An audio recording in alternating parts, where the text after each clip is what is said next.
Yo, what's up YouTube? Welcome back to the official Cards Home YouTube channel. As promised in my last video, today's video is going to be part 2 on how to play my indie homemade trading card game, Resolution Breakers, in which we'll be covering over the game's steps, the game's mechanics, and essentially how the game itself works. But if you haven't seen part 1 yet, where we go through the general rules and basics for the game, I'd advise going to check that out first before watching this video. The link to that video will be in the description box below, so if you want to check that video out, do be sure to go ahead and do so.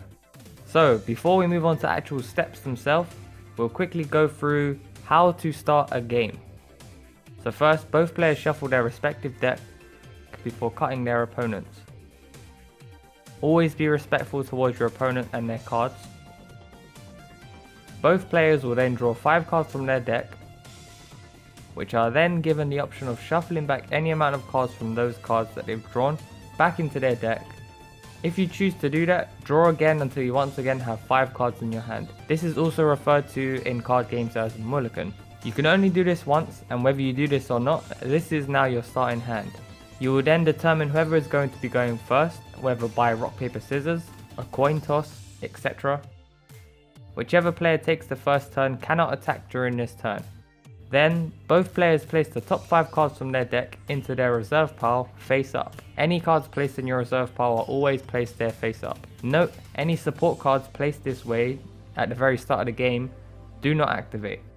Now once you've done all this, you then follow on with the game steps, which goes as follows. Game steps. So right now I'm going to show you a brief outline of all of the steps in Resolution Breakers, and I'm going to run you through what you do during each of those steps and what they are about. So first up, we've got draw step. Now in the draw step you don't really do too much. All you really do is draw in order to start your turn. Any card effects that you can activate or any action cards you can use, you apply them now.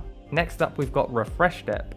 In this step, any and all resting units you control, cards that are turned on their sides, then turn upright in this step to refresh, unless they are prevented from doing so, such as being stunned, which we'll cover over a bit more what stunning actually is throughout today's video. Also in this step, you can return the unit in your leader zone to your hand, but in order to do so you must first send cards from your reserve pile to your discard pile equal to the amount of damage it has taken. If the unit hasn't taken any damage, you aren't required to send any cards, but if a player chooses to do so, you cannot frontal deploy another unit with the same name as the card that was returned for the duration of that turn. Also, this can only be done at the very start of your refresh step. And also again, just like with the draw step, any effects that you can activate or action cards that you can use, you apply them now. The main step. Now during this step you can do either of the following. Frontal deploy. This is when you deploy a unit into your leader zone. This is different from regular deploying, as that unit becomes your current leader, which must be defeated in battle before you can take a direct attack. Any unit can be placed into your leader zone unless prohibited from doing so, and also you do not have to frontal deploy a unit if you choose not to. Deploy. This is when you deploy a unit into your unit area. You deploy units either to send into battle or defend you. If your unit area is currently full, you can first send one of your units from your unit area to your discard pile in order to deploy another unit, though you cannot do the same with your leader. And then also, just like the previous steps, any effects that you can activate or any action cards you can use, you apply them now. Battle step. During this step you send your units into battle. You can attack with whichever refresh units you control, or not if you decide not to. Now when it comes to units battling, it will usually look something like this. So we have attacking, assist, blocking, charging, direct attack, and then result. But we're going to dive into each one of them to break them down to make them a bit more clearer as to how a standard battle will work in Resolution Breakers. So attacking. When a player decides to attack, they first signal with which unit is attacking by turning it on its side, which is now its rested state, then declaring the target for the attack. You can attack a unit regardless of if that unit is resting or if it's refreshed, unless that card has an effect that prevents it from being attacked. When it comes to winning a battle, it is first a comparison of the 2 units' power, with the lower power automatically losing. Though with that in mind, if for instance 2 units are battling with equal power, the unit being attacked will lose.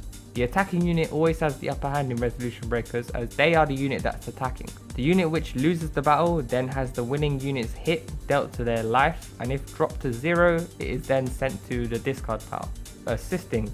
When you have declared an attack, you can rest another refresh unit in your unit area to perform an assist. If you do so, you add the power of the unit assist in the attack to the unit that was originally attacking. The unit assisting the attack is not in any way affected by the battle's result, wherein they don't take damage nor are they stunned. Your leader cannot assist an attack, but you can assist your leader's attack.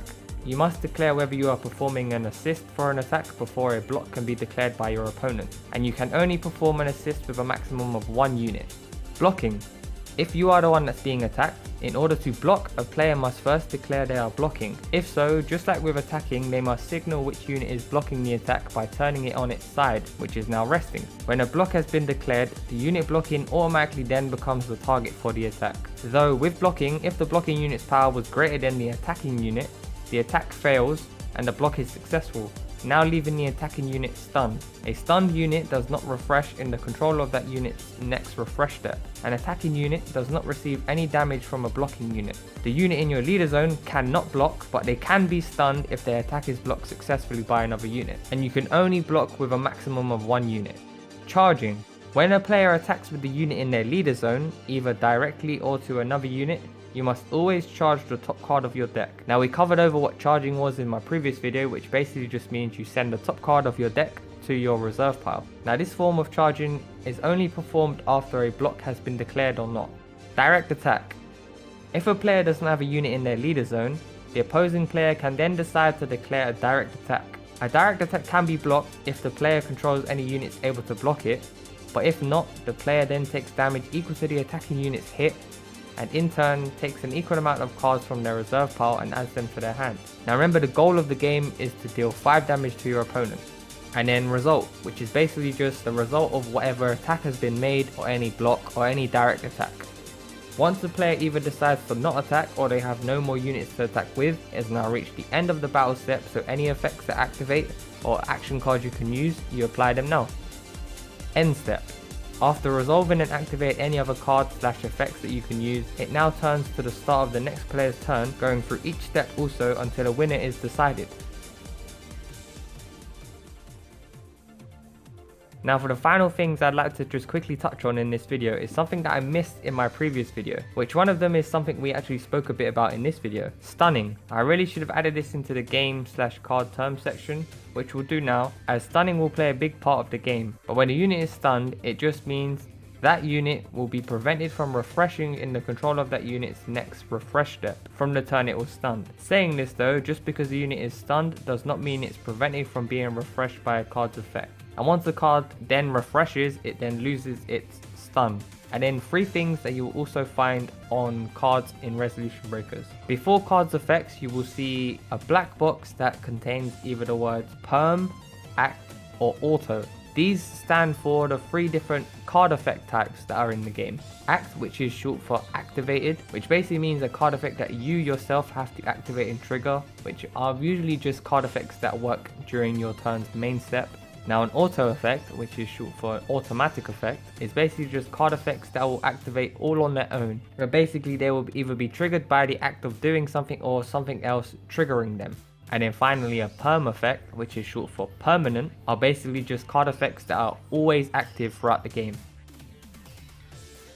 So that's part 2, learning the game steps. And in the last video we covered part 1, the general rules and basics. So that's everything on how to play Resolution Breakers, the updated edition. Once again, if there's anything unclear or you're unsure of, be sure to ask down below in the comments, but I hope you enjoyed. So now that you know how to play, the next video I've got in store for all of you is a battle video that me and my brother had done during the game's testing stage. I've been working on editing it to be a bit more interactive and fun, so be sure to look out for that. Thank you all so much for watching. If you feel up to it, like, comment and subscribe, and I'll see you all next time. Till then, peace. Let's resonate.